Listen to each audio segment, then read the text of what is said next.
What's going on? What's going on, Patriots? This your man, Jay from Hood Politics. Y'all know what's popping. I told y'all, I'm a video dump y'all for all this information. Let's check out MSDNC. See how they coping with the big, beautiful bill just passing. Let's check it out, see what they talking about.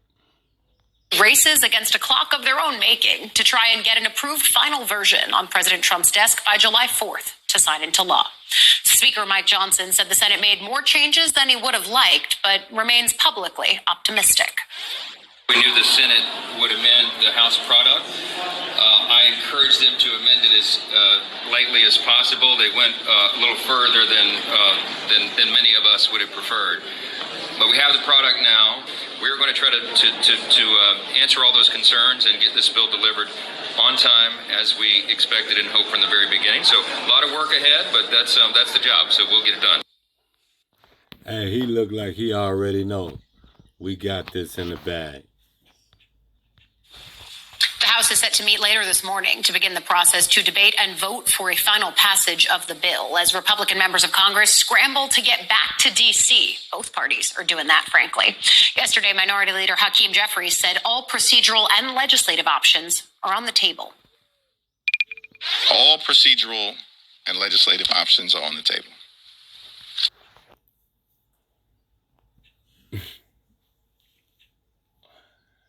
Look at that face. Look at that face right there. See, this is how you know this is all bullshit. Well, at least they know that this is a good bill. Do that look like the face of a worried man? Look at that smile. Look at that face. Do that look like he is worried? That is a face of relief. And I swear, I promise you, I swear, I think that's why, I think they know they can't govern. And I think that's exactly why they did not try anything, besides the fact that it was too big to rig this time. But I think they didn't even try to contest nothing. You want to know why? Because they know they can't govern, and they need the Republicans to get the country back on the right track, so they'll have something to steal. They know, look, if we keep governing every 8 years straight like that, yo, we ain't going to have no money to steal. Or nowhere to spend it. You know what I'm saying? Look at that face. That's a face of relief. That is not a man that is in panic or worried about what is about to come down. Do you expect the entire caucus to be here this week?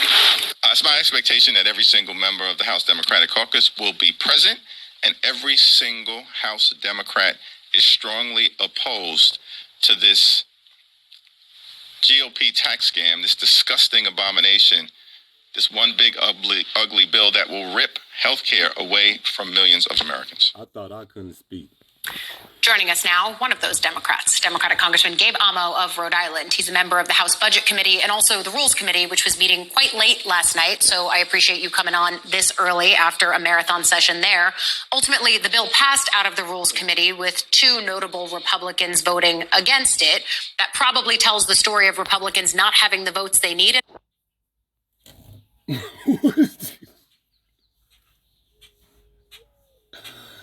Hey, man, y'all lucky I love y'all, because this hurts my brain. Listening to this crap from these people, this hurts my brain, man. So, you share these videos, man. Y'all know I'm doing this for y'all, because I don't want y'all to have to suffer through this. But you hear what she just said. 2 voted no. The bill passed, but that shows they don't have the votes that they need. How? The bill passed with 2 no votes. And by 2 people, that makes it divisive, widespread, divisive, controversial bill between the right. With this, Lord, this gaslighting from these people, man, on the left is insane. At this point, but when you hear Jeffries there saying that all procedural and other options are on the table to stall, what do those look like? Well, look, I think this is the man in the mirror moment for Republicans. They have communicated that their values are making billionaires wealthier. Their values are cutting nutrition assistance and food from the table of kids, making it harder to go to college, making us all pay more for energy. So Democrats are going to do everything we can to get that message out there. But the fact of the matter is, the burden is on these Republicans to look at themselves and look at their constituencies and say, is this how we should serve our people? And Democrats are going to communicate that in every venue. And as a MAGA supporter, diehard Trumper, not that diehard, but Trump is my man, I say they did just fine. From the Rules Committee last night, through social media, through being on the House floor arguing, because the other fact is Republicans don't have the votes. I think they are saying in their soul searching that this is a terrible bill, a giveaway to billionaires that hurts the most vulnerable in communities across this country. When you talk to members of your community, because you were at home, this was a time that you were actually expecting to be spending time in your district, but you were called back to Washington as all other lawmakers were. What are you hearing from them about the potential impacts? Because I know that folks have been worried about what this might look like for a while. Can you tell us some of the stories from your community? Yeah, I've heard from so many people. Just honestly, as soon as I got back into our Capitol Hill office yesterday, we're starting to collect additional stories as this time crunch. I'm hearing from medical professionals who are worried about a destabilization of our healthcare system. 17.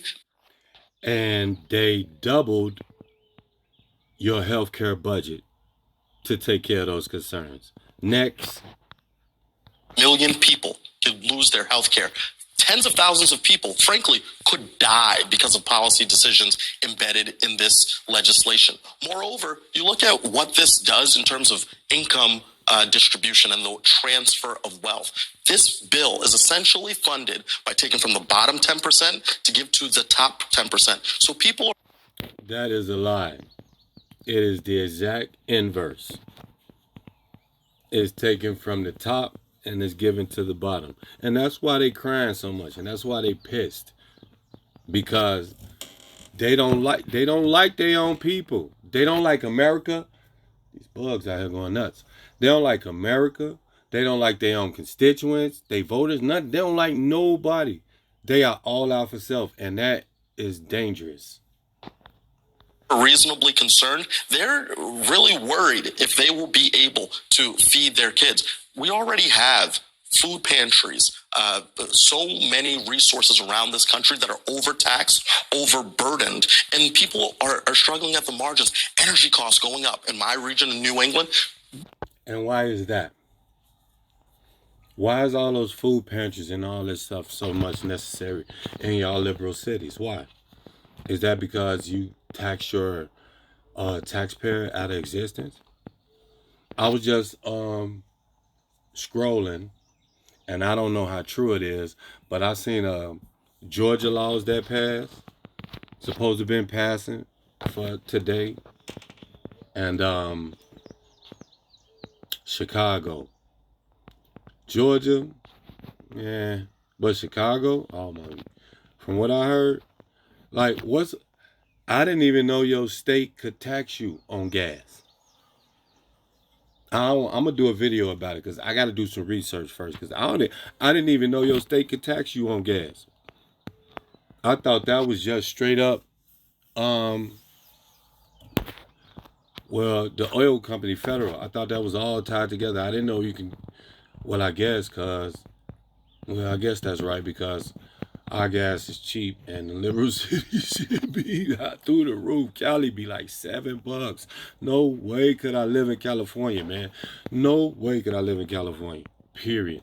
I ain't never been, ain't never going.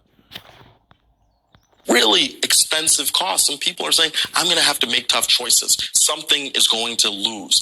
And of course, I look at college affordability.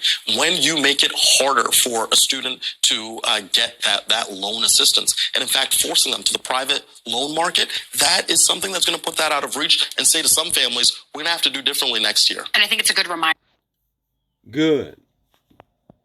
These colleges ain't S anyway. You know what I'm saying? I'm trying to keep it family friendly. These colleges don't do nothing but indoctrinate our kids, so they don't need to go to college. They need to go take them a trade. They need a trade. Be electricians, be plumbers, construction people, agriculture, since everybody's screaming about the illegal immigrants. To folks that, yes, this is a bill that is about extending tax cuts. Again, we have to underscore these are not new tax cuts. It's just preventing a tax hike in the future.